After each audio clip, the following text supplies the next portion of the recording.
अस्सलाम वालेकुम, मैं हूं आपका होस्ट मलिक सज्जाद। तो नाजरीन, आज हम आपको बताएंगे कि तुर्की में रेजिडेंस कार्ड जो रिन्यू हो रहा है वो कैसे होगा या नहीं होगा। तो नाजरीन, मेरे व्यूवर्स, काफ़ी सारे जो दोस्त हैं वो कंपनी बना रहे हैं और कंपनी में काफ़ी सारे पैसे डालकर 2-3 बंदे उसमें हिस्सा डाल रहे हैं। तो ये इतना सॉलिड तरीका नहीं है रेजिडेंस कार्ड को रिन्यू करवाने का, क्योंकि जो कंट्रीज़ उन्होंने बताई हैं कि इनको जो सख्ती से मना कि इनको रेजिडेंस कार्ड रिन्यू नहीं करना, उन्हें पाकिस्तान का भी नाम शामिल है। यूरोप, अमेरिका और ऑस्ट्रेलिया वगैरह जो इंग्लैंड है, उनके रेजिडेंस कार्ड रिन्यू होंगे किसी हील वजत के बगैर। तो जो हमारे जिन ममालिक में ये बताया गया है कि ये इन मुल्कों के कार्ड रिन्यू नहीं होंगे, उनमें पाकिस्तान भी शामिल है। तो कंपनी बनाकर जो है रेजिडेंस कार्ड रिन्यू कराना, ये बड़ा कमज़ोर रिलेशन है, कमज़ोर सिस्टम है, क्योंकि इसमें इस जो तुर्की का वीज़ा फार्म अपना जो रेजिडेंस कार्ड फार्म है उसमें किसी किस्म की इसमें गुंजाइश और जगह नहीं है कि आप अगर कंपनी बना लेते हैं तो आपको रेजिडेंस कार्ड मिल जाएगा। तो अगर आप कंपनी में हिस्सा डालते हैं तो उसके डॉक्यूमेंट्स उनको जाकर पेश करते हैं। अभी तो डालने के ज़रिए जा रहे हैं।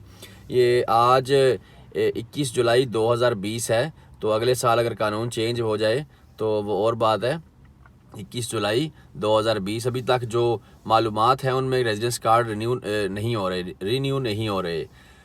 तो काफ़ी सारे जो जानने वाले उनके कार्ड रिजेक्ट हुए हैं। और पहले तो उन्होंने बताया था कि पहले तो वो मांग रहे थे कि पिछला सबूत आप जब तुर्की में एंटर हुए हैं तो कैसे एंटर हुए हैं। तो अभी उन्होंने एक नया सिस्टम किया है कि जो कार्ड जिनकी 1 साल की इकामत या 2 या 3 साल की इकामत है, रेजिडेंस कार्ड है, तो उनके रिन्यू नहीं होंगे। तो अक्सर दोस्त से ये पूछते हैं कि मेरी 4 साल से रिन्यू हो रही है तो अभी मुझे प्रॉब्लम नहीं है। तो उनके लिए कानून तो सेम है कि 4 साल से, वो तो उनके लिए तो और डेंजरस है कि 4 साल में उन्होंने कोई बिज़नेस नहीं किया, कोई कारोबार नहीं किया, तुर्की में कोई टैक्स पेयर नहीं है वो किसी किस्म के। तो बेसिक तौर पर ये जो रेजिडेंस कार्ड आते हैं कि 1 साल में आप तुर्की चेक कर लें या किसी कंट्री में आप आएँ, आप रहें यहाँ पर, तो 1 साल के अंदर अपना बिज़नेस करें या कहीं जॉब ढूंढें, आपकी प्रॉपर जॉब हो। तो इसके पीछे लिखा हुआ था शॉर्ट टर्म स्टे यानी कि किस्सा दुनिया में इकामत।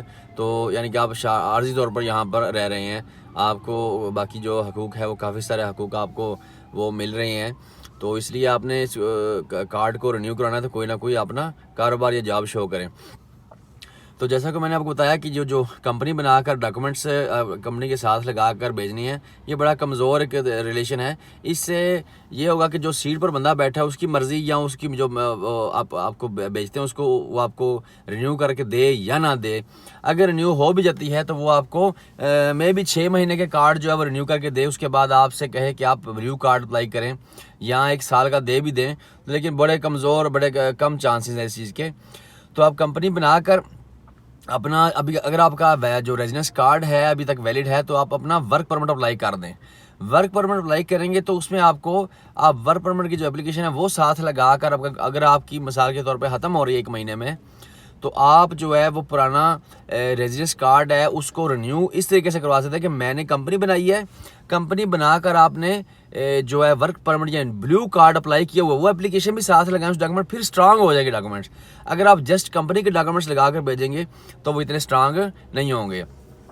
तो उसके बाद एक दूसरा तरीका आता है नाज़रीन के जो बंदे जो है वो अपना यूनिवर्सिटी में या किसी स्कूल में दाखिला लेते हैं तो उनका जो है वो रेजिडेंस कार्ड जो है वो यकीनन जो है वो उनको रिन्यू होगा।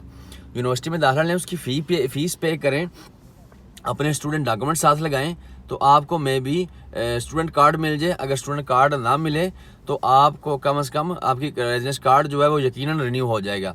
तो ड्राइविंग स्कूल का मैंने पूछा था कि ड्राइविंग स्कूल में अगर दाखिला बंदा ले ले तो ड्राइविंग स्कूल का भी दाखिला जो है वो अच्छा तरीका है, लेकिन ड्राइविंग स्कूल में दाखिला आप लेंगे, आपका कोर्स 3 महीने का या 4 महीने का या 6 महीने का, बड़ी याद आपको वो 6 महीने का रेजिडेंस कार्ड देंगे। वो भी एक कमज़ोर सिस्टम है रेजिडेंस कार्ड रिन्यू कराने का। तो आप लोग कोशिश करें कि आपके जो बंदे जहाँ रेजिडेंस कार्ड रहते हैं, ज़ाहिर उनको 1 साल हो गए या 2 साल या 3 या 4 साल, तो अपने किसी जानने वाले जो तुर्किश कंपनी हो, कोई दुकान हो, वहाँ पर आप उसको कहें कि मुझे मुलाजम रख लो यहाँ पर। तो आप जिस कंपनी में 5 तुर्की ऑलरेडी काम कर रहे हो तो 6ठा आपको रख ले और आपका जो रेजिडेंस कार्ड है वो ब्लू कार्ड में चेंज करवा ले। आपको हर महीने जो है वो 920 लिरे देने पड़ेंगे। अभी 2020 चल रहा है, इसमें 920 है। अगले साल इसमें ज़्यादा 1100 भी हो सकता है, 1200 भी हो सकता है। गवर्नमेंट की पॉलिसीज़ है, उसमें चेंजिंग आती रहती है। तो वो आप जो है सबसे बेस्ट और मजबूत तरीका है कि आप अपना रेजिडेंस कार्ड जो है वो रिन्यू उस तरीके से करवा सकते हैं। किसी के पास जॉब करना, आप जॉब ना करें, आपको अपना छोटा मोटा कारोबार करते हैं या अपनी तिजारत करते हैं, वो करते रहें, लेकिन आप वहाँ उस दुकान पर, उस कंपनी में काम कर रहे हो और आप उस मालिक को कहें कि मैं अपना जो हर महीने का टैक्स है, जो इंश्योरेंस है, वो मैं खुद अदा करूँगा, तो उस मालिक को एतराज़ नहीं होना चाहिए, उसको एतराज़ होगा भी नहीं।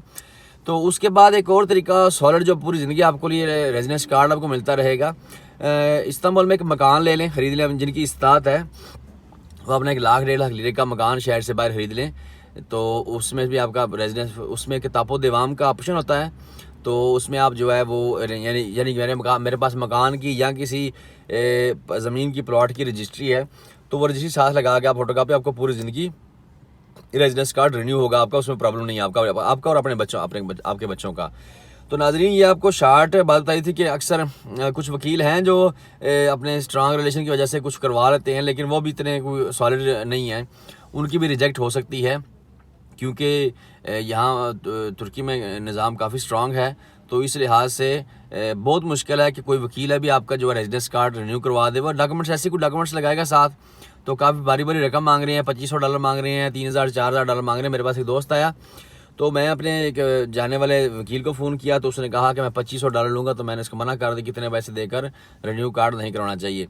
तो और एक और बात, अगर किसी भाई की जो रेजिडेंस कार्ड है वो रिजेक्ट हो जाता है, तो वो मत इस चक्कर में रहे कि मैं ये लेट हो जाऊंगा यहाँ पर और यहीं पर रहूँगा, वो इलीगल हो जाएगा। 10 दिन के बाद वो इलीगल हो जाएगा और फिर उसको फ़ाइन पे करके जाना पड़ेगा। अगर उस दौरान वो कहीं पकड़ा जाता है और फिर उसको वो 3 साल 22 दिन के लिए तकरीबन जो है वो बैन कर देंगे तुर्की में, दोबारा वो तुर्की आ नहीं सकता। और जो भाई ये सोच रहे हैं कि अभी रेजिडेंस कार्ड हमारा रिजेक्ट हो चुका है, पाकिस्तान जाकर फौरी तौर पर वीज़ा अप्लाई कर देंगे, उनकी स्टेटमेंट करके 2-3 महीने में वीज़ा लग जाता है, तो वो भी गलत करेंगे, क्योंकि जिसका रेजिडेंस कार्ड ये रिजेक्ट करेंगे 1 साल तक उसको वीज़ा नहीं मिल सकता। वीज़ा मिल जाए पाकिस्तान से तो एंट्री यहाँ पर नहीं देंगे, ये इनका सिस्टम निज़ाम है। तो आज की मुख्तसर वीडियो में ये मैंने बताने की कोशिश की है कि रेजिडेंस कार्ड जो रिन्यू हो रहे हैं या नहीं हो रहे। तो गवर्नमेंट ने इसके खिलाफ काफ़ी एक्शन लिया हुआ है। तो आगे इसमें नरमी आ जाए या कमी बेशी आ जाए, वो गवर्नमेंट की अपनी मर्ज़ी है। तो आज टेक केयर जी नाज़रीन, अपना ख्याल रखिए। आप हमें सब्सक्राइब ज़रूर करें, लाइक करें और शेयर करें। अपना ख्याल रखिए। अल्लाह हाफ़िज़।